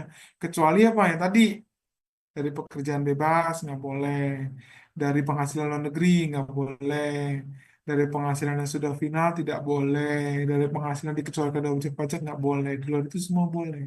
Jadi wajib pajak penerimaan bruto tertentu atas penghasilan yang diterima dari wajib pajak dalam negeri memiliki penerimaan bruto tertentu dikenai pajak bersifat final dalam jangka waktu tertentu yang tadi ya, 7 tahun, 4 tahun, 3 tahun, tidak termasuk penghasilan yang dikenakan pajak final sebagaimana dimaksud ayat 1 sebagai berikut. Jadi ini penghasilan-penghasilan ini nggak boleh gitu. Ada lagi nanya gini, Pak Max, saya di luar negeri kan usaha kerja, ya kan, buka toko, udah bayar final, masa Indonesia bayar lagi? Saya bayar 0,5, Pak Max boleh nggak? Nggak boleh, kan luar negeri. Jadi gimana? Pajaknya sudah dibayar di luar negeri, minta bukti potong atau bukti bayar pajak luar negerinya. Nanti itu boleh jadikan kredit pajak di dalam negeri untuk menghitung penghasilan SPT tahunan. Tapi nggak bisa pakai 0,5, nggak bisa. Nah, gimana kalau wajib pajak memiliki banyak usaha, omsetnya tidak dikecualikan sebagai entitas, ya. Contoh, ya, misalnya ada klien cari ke saya gitu, Pak Max, ya kan, saya UMKM tahun 2018, ini contoh ya Pak Abdul, misalnya wajib pajak UMKM 2018 memiliki pendapatan tertentu 1 miliar per tahun. Berapa besar pajak dibayar tahun Abdul 2025 dan 2026? Ya gampang, pokoknya kalau ada klien nanya, misalnya Pak Max, saya masih boleh nggak pakai PPh final? Saya tanya, PPh kamu kapan terbitnya? Punya PP sejak kapan? Kan PP-nya 2023, langsung hitung aja 7 tahun, 2023, 24, 25, 26, 27, 28, 29, gitu. Ini 2018 ya, udah 2018, 19, 20, 21, 22, 23, 24, 7 tahun. Ini masih boleh pakai. Itu berapa besar pajak yang dibayar tahun April 2025, 2026? Kalau ikut regulasi sekarang, 2025 masih boleh pakai 0,5 karena diperpanjang pemerintah. 2026 ya tarif normal. Normal gimana Pak Max? Boleh pakai pembukuan, boleh pakai tarif normal untuk orang pribadi. Gitu. Jadi nanyanya adalah, kamu UMKM bukan? Oke, usaha atau pribadi? Udah, kapan punya NPWP? Nah, tiga pertanyaan ini menjawab. Tuan Rocky wajib pajak UMKM memiliki NPWP sejak tahun 2021 dan memiliki barang bruto omset 2 miliar per tahun. Berapa besar pajak yang dibayar Tuan Rocky 2025-2026? Nah, dia punya NPWP 2021, berarti berapa? 21, 22, 23, 24, 25, 26, 27. Dia boleh pakai sampai 2027. Dia boleh pakai sampai 2027. Nah, tapi dia nggak bayar full karena 500 juta pertamanya gratis. Jadi dia hanya bayar dari 1,5 miliar dikali 0,5, 7,5 juta. Jadi total pajak yang dibayar selama 2 tahun 15 juta. Jadi hitung tahunnya dulu, lalu dikali 0,5 dikurang 5 juta pastinya. Lanjut wajib pajak UMKM memiliki NPWP sejak tahun 2021 dan memiliki pendapatan bruto tertentu atau omset 2 miliar per tahun. Berapa besar pajak yang dibayar Tuan Jovi? Ya, itu kan 2021, 2022, 2023, 2024, 2025, 2026, 7 tahun. Berarti dia sampai 2027. Ya kan? Omsetnya 2 miliar per tahun dan dibayar dia 1,5 karena maksudnya gratis. Kenapa? Kalau orang pribadi, UMKM orang pribadi boleh. Kalau badan usaha Pak Max nggak boleh. PT per orang nggak boleh. Jadi dari DP-nya langsung dari 0,5. Dari total pajak yang dibayar tahun 2007 adalah 7,5 juta. Nah, Tuan Jovi lagi. Tuan Jovi memiliki wajib pajak UMKM, memiliki istri Bu Solar, memiliki NPWP sejak tahun 2021 dan 2024. Dan perolehan bruto 2 miliar per tahun untuk masing-masing outlet mereka. Jadi anggapannya masing-masing nih, NPWP-nya beda. Nah, pertanyaannya pajaknya yang di. Nah, kita cek dulu nih, 2001 bisa sampai kapan? 21, 22, 23, 24, 25, dan 27. Ya kan, 7 tahun. Nah, berarti masih boleh pakai dong 2027. Nah, 2024, 2024, 25, 26, 27, 28, 29, 30. Berarti sampai 2030. 2024 masih 2027 masih boleh pakai dong? Boleh. Ya udah, kaliin aja 0,5. Besar pajak yang dibayar Tuan Jovi dan Ibu Solar tahun 2007 adalah 15 juta rupiah. Lumayan, saving 5 juta. Nah, ini PT Sakti Tangguh wajib pajak UMKM memiliki NPWP tahun 2016 dan berani itu 3 miliar per tahun. Berapa besar pajak yang dibayar wajib pajak PT Tangguh tahun 2026? Nah, 2026. Dia punya 2016, ya berarti dihitungnya berapa? PT 3 tahun, 16, 17, 18. 16, 17, 18 ya. 16, 17, 18. 3 tahun. ya kan? Kalau dia punya 2018, 2018, 19, 20, 3 tahun. Nah, besarnya pajak yang dibayar PT Sakti Tangguh menggunakan tarif PPh Badan apa? Karena udah lewat dari PPh final, dia harus ikut tarif PPh Badan. PPh Badan kita itu sekarang 22%. Tapi bagi wajib pajak yang di bawah 50 miliar omset per tahunnya boleh pakai pengurangan fasilitas pajak 31E. Pengurangan 50%. Tapi ada cara penghitungannya untuk wajib pajak badan. Tapi wajib menyelenggarakan pembukuan. PT Kilat Kuat wajib pajak UMKM memiliki NPWP sejak tahun 2022 dan memiliki peredaran bruto omset 3 miliar per tahun. Berapa besar pajak yang dibayar? Oke, dia punya 2022, PT 3 tahun, 22, 23, 24, 3 tahun. Oke, pajak yang dibayar menggunakan tarif PPh badan final, sorry, umum 22%. Jadi 2026 dia harus pakai tarif pajak umum 22%. Karena kan udah nggak bisa finalnya, udah habis 2024. Yang pertanyaan 2026. PT Perorangan, Gilang-Gilang, wajib pajak UMKM, NPWP 2022, pendapatan 3 miliar per tahun. Berapa besar pajak dibayar PT wajib Gilangan 2026? Makanya 22, 23, 24, 25, 4 tahun ya wis. 4 tahun berarti besar pajak yang dibayar PT Gilang-Gilang adalah di tahun 2026 pakai apa? Tarif PPh Badan 22%. Bisa nggak sih Pemex pakai norma? Nggak bisa, normanya untuk orang pribadi. Nggak bisa. PT Perorangan nggak bisa. Ya, jadi ngitungnya gitu ya, Bapak Ibu. Gampang, tinggal hitung aja. Pertanyaan cuma tiga. UMKM ya? Iya. Orang pribadi ya? Iya. Udah kan? Punya NPWP-nya kapan? Nah, udah, dari situ aja dihitung. Hmm. Nah, ini saya mau menjelaskan mengenai bebas pajak UMKM atau surat bebas pajak UMKM. Nah, tujuan surat bebas pajak UMKM ini ada yang sebutnya sebagai surat bebas pajak, ada yang sebutnya sebagai esket, gitu ya. Esket itu surat keterangan umum, esket. Yaitu untuk menghindari pemotongan atau pemungutan pajak penghasilan dengan menyerahkan sarana surat keterangan UMKM. Jadi kita kasih surat keterangan bahwa kita ini UMKM ke lawan transaksi kita, supaya dia melakukan pemotongan sebesar tarif PPh UMKM. Kayak tadi contoh di Tanah Abang tadi. Jadi misalnya eh, tadi beli apa seragam itu ya, dia kan harusnya potong PPh 23 tuh. Nah, tapi dengan adanya surat UMKM ini, dia potongnya 0,5. Kan saya bilang tadi, Bapak Ibu harus memberikan satu surat keterangan kepada mereka. Nah, surat keterangannya ada formatnya. Formatnya seperti apa? Bapak Ibu bisa minta ya lain. Max sekarang di Cortex, ya orang pribadi belum, ya kan? Belum banyak apa Cortex. Di DJP online penuh menu layanan KSWP. Pilih surat keterangan PP 55 DJP online. Kalau di Cortex, Max, Cortex Bapak Ibu harus login dulu, minta di menu KSWP juga. Kalau di KSWP-nya DJP online masih bisa nggak sih Max buat tahun 2025? Nggak bisa. Harus di Cortex. Setahu saya per hari ini, bukan per hari ini, sampai hari ini nggak bisa. Sejak 1 Januari. Dan ini harus diminta di awal tahun. Nggak bisa mintanya di 31 Desember, nggak bisa. Ya kan? Karena di 1 Desember nanti jatuhnya adalah untuk tahun 2024. Ini kan buat tahun 2025. Jadi harus di awal tahun. Dan per 1 Januari ini udah nggak bisa menunggu. Nggak bisa. Kalau saya udah nggak bisa. Jadi KSWP harus minta di Cortex. Ya kan? Nah, kalau dulu di JP online di menu KSWP pilih surat keterangan PP 55. Yang sekarang juga sama, KSPP PP 55. Nah, contoh suratnya kurang lebih seperti ini ya. Jadi surat keterangan wajib pajak dikenai penghasilan bersifat final bagi wajib pajak yang memiliki peredaran bruto tertentu berdasarkan peraturan pemerintah nomor 55 tahun 2022. Ya, jadi regulasinya jelas di sini ada template-nya. Surat keterangan, nama, NPWP, alamat, memiliki peredaran bruto tertentu yang dikenai pajak penghasilan yang bersifat final bagi wajib pajak yang memiliki peran bruto tertentu. Jadi intinya dia menjelaskan nama siapa, NPWP mana, alamatnya apa. Dia ini pajak final loh. Dia dikenai berdasarkan PP 55 2022 0,5.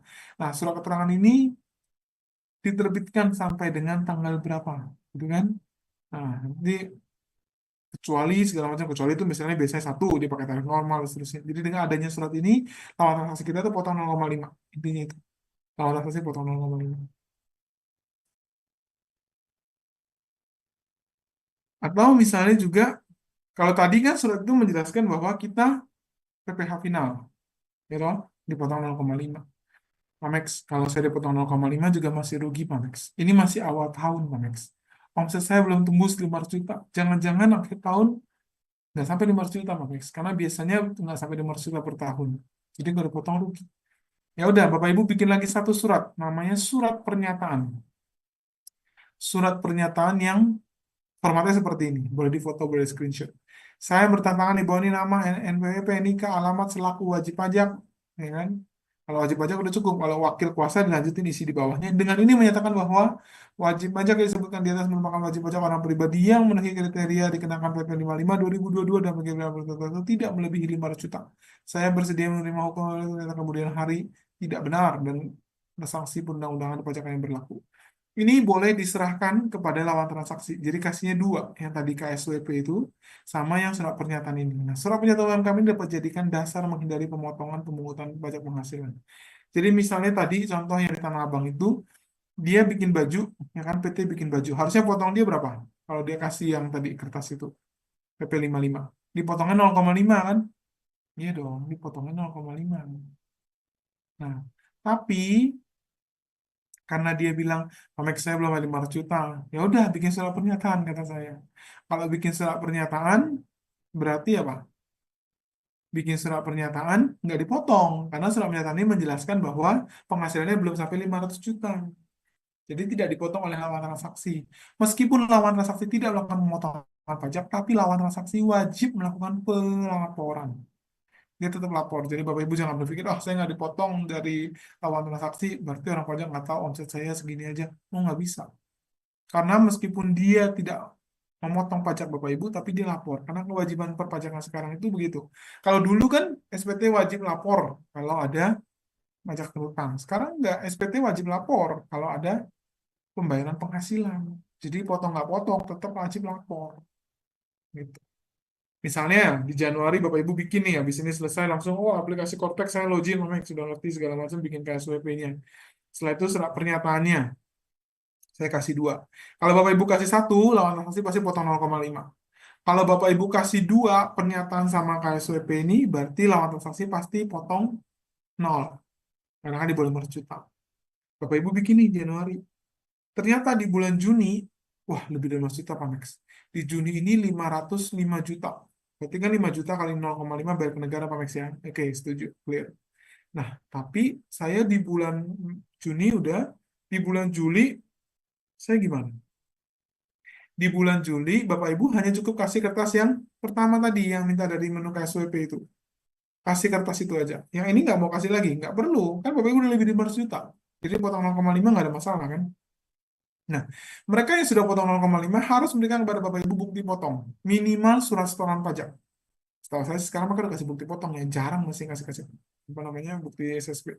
Biasanya mereka udah kasih bukti potong gitu bahwa mereka sudah melaporkan kantor pajak dan ini buktinya. Mereka bayarnya tanggal 10, Bapak Ibu kan tanggal 15 kan bayar sendiri. Kalau mereka kan memotong pihak lain bayar tanggal 10. Nah, mereka bayar tanggal 10. Jadi Bapak Ibu kasih yang satu lembar aja. Bapak Ibu jangan kasih yang ini, nanti nggak dipotong. Kalau saya terlanjur kasih, Mamex, Bapak Ibu harus setor sendiri. Jadi dari omset yang tadi dia nggak potong, Bapak Ibu setor sendiri. Karena PPh final itu kalau orang lain nggak potong, kita boleh setor sendiri. Itu. Jadi kalau nggak dipotong, ya setor sendiri. Kalau dipotong, ya sudah, minta bukti potongnya gitu kan. Nah, jadi yang Januari sampai Juni gimana Pak Max yang sudah terlanjur keluar surat-surat pernyataan itu gimana? Saya minta lagi nggak ya? Nggak. Jadi Bapak Ibu kasih tahu aja misalnya pelanggaran Bapak Ibu nih di bulan Agustus gitu ya. Bapak Ibu kasih tahu. Nanti potong 0,5 ya, soalnya omset saya lebih dari 15 juta gitu. Kan bangga juga kan, omset saya lebih dari 15 juta ya, nanti potong 0,5 ya kan, bangga juga. Ya kan? Jadi potong 0,5 itu yang lama-lama nggak usah dimintain lagi. Yang penting nanti omsetnya Bapak Ibu di SPT tahunan terakhir yang dilaporkan itu sama dengan yang lawan transaksi. Kalau nggak nanti di cross check misalnya. Di Februari bikin seragam 500 juta. Kok di Februari lapor omsetnya 500 juta? Nah, ini jadi pertanyaan orang pajak nih. Kenapa orang pajak tahu Pak Max? Ya, karena kan lawan transaksi nggak potong tapi dia lapor. Misalnya. Dia harus diwaspadai. Nah, jadi harus diwaspadai apa? Kekeliruan, kelalaian ya. Kalau nggak itu jadi muncul SP2DK, pertanyaan dari kantor pajak lah. Ini kok dia omsetnya beda, padahal di bulan itu diakui 500 juta. Dan di sini diakuinya 100 juta bulan Februari. Ya, harus ada klarifikasi nanti. Jadi yang sudah terlanjur keluar surat pernyataannya nggak apa-apa. Nah, yang baru-baru ini, yang ke depannya setelah lebih dari 15 juta ini yang harus diperbaiki. Diperbaikinya adalah apa? Kasih yang PP 0,5 aja. Nggak perlu kasih yang pernyataan lagi. Nah, Max, kalau misalnya di bulan Agustus saya berterima kasih omset saya dan 4,8, Max. Kapan saya harus PKP? Ini saya singgung sedikit ya. Misalnya ada prakteknya tuh seperti ini. Bapak Ibu wajib PKP paling lambat awal tahun berikutnya. Kalau Bapak Ibu omset tembus 4,8 di bulan Juni atau Juli, kalau regulasi dulu benar, Juni, Juli misalnya, paling telat awal bulan berikutnya, ya kan? Kalau Juni omsetnya tembus, paling telat tuh akhir awal Agustus, gitu, ya, awal Agustus sudah harus daftar. Sekarang enggak. Jadi awal tahun pajak berikutnya. Jadi kalau omsetnya tembusnya di bulan Juni atau Juli, tetap wajib PKP-nya di 1 Januari tahun berikutnya. Kalau omset saya tembusnya di bulan Februari, Mamex, tiba-tiba saya dapat rezeki nomplok, ya tetap PKP-nya wajibnya awal tahun berikutnya. Tapi kan banyak wajib pajak yang nggak mau, gitu. Kenapa sih mereka nggak mau, Mamex? Ada yang satu, mereka ambil barang dari perusahaan atau dari distributornya, ada PPN. Jadi mereka nggak mau apa? Nggak mau non PKP, mereka maunya PKP supaya PPN-nya bisa dikreditkan. Ada juga yang saya ngasih sama Max, jadi saya nanti aja awal tahun boleh aja gitu. Negara mengizinkan, tapi boleh nggak sih kalau bulan berikutnya aja Max saya eh, jadi PKP? Boleh dengan senang hati. Negara bilang boleh dengan senang hati. Jadi PKP bulan berikutnya. Maksimal awal tahun berikutnya kan maksimal. Sebelumnya boleh nggak boleh. Kalau belum tembus 4,8 mau jadi PKP, boleh juga kata orang pajak dengan senang hati. Ya.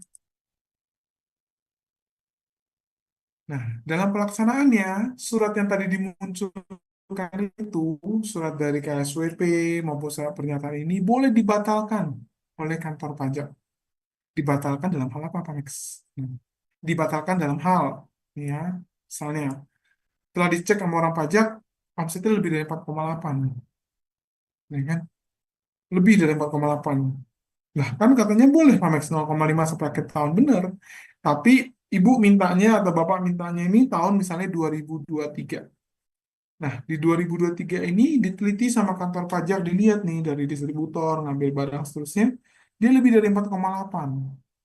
Nah, lalu kan surat itu Bapak Ibu udah kasih lawan transaksi dari dulu kan, dari kemarin kan, dari tahun-tahun sebelumnya, kan, 2023 lah. Misalnya 2023 Bapak Ibu UMKM tembus 4,8, 2022 Bapak Ibu tembus 4,8, 2023-nya Bapak Ibu masih pakai UMKM. Nah, di 2025 Januari diketahuan nih, wah, ini omsetnya lebih dari 4,8 nih, nggak boleh nih. Gitu. Jadi, kantor pajak melakukan apa? Pembatalan. Ya kan? Pembatalan. Nah, kantor pajak berhak. Nanti yang keluarin suratnya kantor pajak. Ditandatangani oleh kepala kantor. Karena alasannya sudah melebihi 4,8 dan tidak boleh menggunakan fasilitas 0,5. Ya kan? Jadi nggak mungkin suratnya diminta lagi, enggak lagi. Tadi hanya muncul satu surat namanya pembatalan. Biasanya pembatalan sih nggak gitu jauh bedanya, ya kan? Paling kalau udah terbitin, ternyata diteliti, oh ini lebih dari 4,8, tapi dia sudah minta menurut KWSPP, udah terbit segala macam, ya paling muncul di kantor pajak surat pembatalan tanda tangan kepala kantor bahwa dia harusnya tidak boleh. Gitu. Nah, wajib pajak telah milih dikenakan pajak sesuai dengan ketentuan tata cara perpajakan. Jadi wajib pajak yang Mamek saya Januari sampai Juni udah kasih klien apa lawan transaksi saya ini yang pernyataan KSWP tadi. Tapi di bulan Agustus saya berubah pikiran, saya mau pembukuan aja deh Mamek gitu. Jadi gimana nih udah terlanjur terbit, saya mintain lagi sama semua lawan transaksinya nggak mungkin. Ya udah ngajuin aja kantor pajak bikin suratnya, kantor pajak menerbitkan namanya surat pembatalan. Surat pembatalan surat keterangan KM. Gitu. Atau wajib pajak badan berbentuk selain PT, badan usaha, komunitar, atas wajib pajak badan. Boleh, karena dia dapat fasilitas. Gitu. Misalnya dulu usahanya, misalnya jual apa peralatan stainless gitu ya, dapur. Terus belakangan dia jualnya ke daerah-daerah tertentu, misalnya pindah ke Batam, atau dia pindah ke daerah 3T, tapi dapat fasilitas pengurangan pajak. Nah, ini 0,5 gimana Pak Max periode berjalan? Ya udah, ngajuinnya kantor pajak, nanti minta surat pembatalan boleh. Atau BUT, BUT kan nggak boleh. Ya kan ditelusuri ternyata di BUT. Oh, Bapak nggak boleh nih minta, tapi di aplikasinya keluar Pak gitu kan, di Cortex-nya. Ya udah, mintanya surat pembatalan di kantor pajak boleh kok. Surat yang kantor pajak. Nah, ada pembatalan, ada pencabutan. Nah, biasanya kalau pembatalan itu dalam periode berjalannya dekat. Jadi Januari udah terbit, Juni minta dibatalin gitu ya. Atau misalnya terbitnya bulan Februari, Maret, dibatalinnya berapa bulan berikutnya gitu. Biasanya dibatalin gitu. Kalau memang misalnya em, udah sekian tahun Mamex, gitu, kantor pajak berhak melakukan pencabutan. Ya kan? Udah nggak bisa dibatalin lagi, udah berlalu periodenya kan, jadi dicabut. Cabut mirip juga ada syarat-syaratnya. Biasanya kenapa sih? Satu, dari pemeriksaan pajak. Jadi nanti orang pajaknya bilang, "Eh, wajib pajaknya, Pak, saya kan udah punya surat ini gitu." Lalu orang pajaknya bilang, "Kita udah cek, Ibu harusnya nggak boleh punya," gitu kan. Kalau periode berjalan dibatalkan, tapi kalau udah lewat sekian tahun, ya kan, diperiksa, berarti masuknya pencabutan. Oh, nggak bisa. Ini jatuhnya adalah pencabutan. Ya kan, pencabutan surat UMKM dari hasil pemeriksaan, SKP, dan seterusnya, bisa dibikin sanksinya, dan seterusnya. Atau misalnya karena pembetulan, ya kan, di SP2DK 2024 misalnya, 2023 gitu, di pembetulan, Ibu tolong dibetulin dong, ini saya cek nih, di distributor, vendor, Ibu ngambil barangnya aja 3 miliar per bulan, ya kan? Jadi ini gimana gitu kan? Oh iya, ngambil barangnya 3 miliar, Ibu betulin ya. Udah dibetulin dong SPT-nya dong. Oh, ini orang pajaknya baik nih, saya betulin. Setelah dibetulin, nanti dibilang sama orang pajaknya, karena omsetnya 3 miliar dihitung per tahun, berarti Ibu lebih dari 4,8 miliar, berarti Ibu harusnya bukan PPh UMKM. Jadi Ibu harusnya tuh bayar pajak. Ini UMKM-nya saya cabut ya Bu. Oh, jadi sanksi pajaknya dihitungnya dari situ, gitu ya misalnya. Atau misalnya pemberitahuan memang dikenai pajak yang lain gitu, tapi pemberitahuannya belakangan, maka terjadi pencabutan itu biasanya periode lebih jauh. Ya kan, atau pembatalan itu bisa lebih dekat periodenya seperti itu. Tapi sama-sama nggak berlaku dan sama-sama diterbitkan oleh kantor pajak, ditantangani oleh kepala kantor. Nah, bagaimana sih tata cara pemotongan pemungutan oleh pajak UMKM?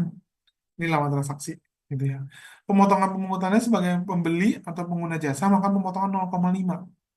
Nah, 0,5 ini atas apa? Satu, pembelian atau penggunaan jasa. Jadi mau karena jual seragam tadi, atau karena dia bikin logo perusahaan tadi kan jasa tuh ekstra ya kan? Order by order kan? Nah, itu jasa. Itu di 0,5 dipotong dari itu. Dari pembelian atau penggunaan jasa, dari apa lagi? Pembelian atau penggunaan, atau pembelian dan penggunaan. Gitu. Jadi pokoknya atas pembelian, penggunaan itu salah satu atau dua-duanya itu tetap dipotong 0,5. Lalu ketentuan pemotongan 0,5 ini juga berlaku atas dari apa? Wajib pajak harus menyerahkan surat. Kalau dia nggak menyerahkan surat, cuma ngomong, lawan transaksi nggak boleh potong 0,5. Karena kalau diperiksa, lawan transaksi salah potong 0,5, tapi nggak ada dasarnya, nggak ada surat yang PP 55 tadi, itu salah. Dan yang terakhir adalah pemotong atau pemungut wajib memberikan bukti potong kepada wajib pajak yang dipotong atau dipungut. Jadi wajib memberikan bukti potong, gitu ya. Kalau dulu kasih SSP, sekarang kasih bukti potong rata-rata. Jarang saya dengar SSP. Oke, kita masuk ke contoh, gitu ya. Misalnya, tata cara pemotongan. CV Banyu Biru memberikan jasa servis kepada PT Kod 1 juta untuk servis 10 buah komputer. CV Banyu Biru sudah memiliki surat keterangan bebas pajak. Jadi gimana nih potong pajaknya, ya kan? PT Kod Sakti tidak memotong pajak, tetapi memberikan bukti potong nihil kepada CV Banyu Biru. Jadi PT Kod Sakti tidak memotong pajak. Kenapa nggak potong pajak, Pak Max? Dia sudah kasih surat keterangan bebas pajak, ya kan? Dan nilainya 1 juta. Dia kasih apa? Bukti potong. Berarti dia kasihnya surat keterangan bebas pajak sama pernyataan, makanya tidak dipotong. Gitu kan? Contoh berikutnya, CV Merah-Merah memberikan jasa sewa mobil komputer ya kan kepada PT Kod Sakti 20 juta satu buah komputer. Nah, kalau tanpa SK PPh 23 pasal 23 ya kan dipotong sebesar 0,5. Intinya dia kasih PP tadi itu dari KSWP dipotongnya 0,5. Tapi kalau dikasih lagi dengan pernyataan, maka dia dipotong 0. Nah, kalau dipotong 0,5 wajib diberikan bukti potong. Kalau misalnya dikasih surat pernyataan UMKM, jadi tidak perlu dipotong dan nihil, tapi tetap menerima bukti potong. Iya, tetap bukti potong dapat. Intinya itu. Nah, kapan sih saat terutangnya gitu ya? Nah, saat terutang pajak UMKM ini kapan? Biasanya kan kalau nanya ke Bapak Ibu, wajib pajak yang umum ya. Kapan sih bayar UMKM? Oh, saya nggak tahu. Pokoknya kita bayarnya tuh bulan berikutnya sebelum tanggal 10 aja kita bayar. Ya kan? Secara teori itu, secara regulasi itu paling telat tanggal 15 bulan berikutnya. Tapi saya pribadi minta ke klien saya atau ke bapak ibu atau ke siapapun bayar tanggal 10. Karena kita nggak tahu tiba-tiba tanggal 11-nya hari besar, gitu, tanggal 12-nya trouble, atau kita nggak sempet, jadi paling bagus tanggal 10. Ya kan? Jadi kalau misalnya nggak keburu pun, masih keburu bayar sampai tanggal 15. Biasanya sih sebelum tanggal 10 kita udah bayar. Pada tempat saya. Jadi saat terutama pajak UMKM adalah saat pembayaran atau penyetoran pajak itu dianggapnya di situ. Dasar hukumnya di PMK 164 2023. Penyetoran pajak penghasilan sebagaimana dimaksud pada ayat 1 huruf A dilakukan setiap bulan masing-masing tempat kegiatan paling lambat tanggal 15 bulan berikutnya. Nah, apabila penyetoran dilakukan oleh pihak lain, ya, atau pihak potput, ya, lawan transaksi tadi, dia potong tanggal 10. Kenapa sih, Mamex kok beda? Iya, jadi kita setor sendiri tanggal 15. Kalau lawan transaksi yang bayar, kayak tadi itu dia beli seragam, itu dipotong lawan transaksi paling telat tanggal 10. Karena PPh potput itu semua tanggal 10. Yes, karena itu termasuk kategori PPh potput. Itu satu utangnya. Jadi Bapak Ibu setelah melalui webinar ini tahu, oh iya satu utangnya sebenarnya tanggal sekian gitu loh. Tapi jangan mepet-mepet juga, nanti takut telat. Oke, nah setelah kita mengikuti webinar, ya, saya berharap kita semua bisa menjawab pertanyaan-pertanyaan seperti ini. Bagaimana kalau sudah melewati batas waktu daluarsa pemajakan? Ya, Bapak Ibu boleh pilih. Pilih istrinya dikasihin PWP, suami dikasihin PWP, anaknya dikasihin PWP, atau milih mau bikin PT, bikin CV, bikin firma, boleh. Tergantung analisis resikonya. Ya kan, kalau sudah melewati batasnya boleh nggak? Boleh, gitu kan. Tapi kalau diperpanjang setahun lagi ya lumayan, gitu ya. Apakah saya boleh menggunakan NPWP suami istri anak saya melaporkan omset? Jawabannya boleh, tapi kan administrasinya harus rapi. Jangan omsetnya masuk ke anak, beli barangnya semua masih orang tuanya. Orang pajaknya kalau periksa, petugas pajaknya boleh dong. Wah, ini nggak bisa nih. Ini cuman ide-ide nih kayaknya, ya kan? Jadi harus rapi administrasinya. Tapi ya gimana ya, kasih anaknya semua, anaknya punya usaha, dan benar-benar anaknya menjalankan usaha. Jangan anaknya masih SD, SMP kelas 3 gitu ya, dibilang punya toko sembako, ya kan? Ya kalau memang punya anaknya sih nggak apa-apa, ya kan? Karena orang pajak berhak juga nanya klarifikasi, konfirmasi ke wajib pajak. Ya ingat itu ada hak wajib pajak di situ, ada hak tugas pajak juga di situ. Bagaimana perhitungan tarif pajak setelah tidak menggunakan tarif 0,5? Bisa menggunakan norma, gitu. Norma tarifnya berapa, Pak? Max? Tergantung jenis usahanya, normanya beda-beda. Ada 10 kota besar, ada kota lainnya, dan seterusnya, itu beda-beda tarifnya. Itu bisa dicek regulasi tarif normal masih pakai tarif 2015. Ya, atau bisa juga kalau sudah nggak pakai 0,5, misalnya pilih bentuk badan usaha baru, PT, CV, atau firma. Itu saran dari saya dua, pakai norma atau bentuk badan usaha baru. Saya nggak menyarankan yang apa, yang PWP pindah ke suami istri anak gitu. Kenapa sih? Takutnya administrasinya nggak rapi. Nanti orang pajaknya cari, nanti cari lagi misalnya gini. Lah kata Pak Max boleh, tapi kan administrasinya nggak rapi gitu kan. Kalau bedanya badan usaha, nanti Bapak Ibu harus bikin laporan keuangan, wajib.